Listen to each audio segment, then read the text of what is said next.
एका वकिलाच्या लेखणीनं त्याच्या कायद्याच्या आखणीनं आमच्या हक्काचं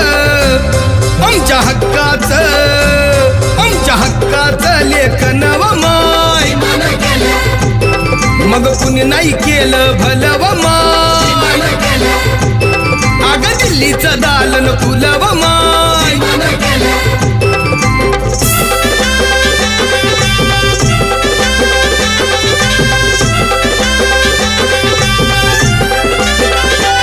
तुमच्या पोरानं शाळेत शिकावं आशाला जारीला मुकावं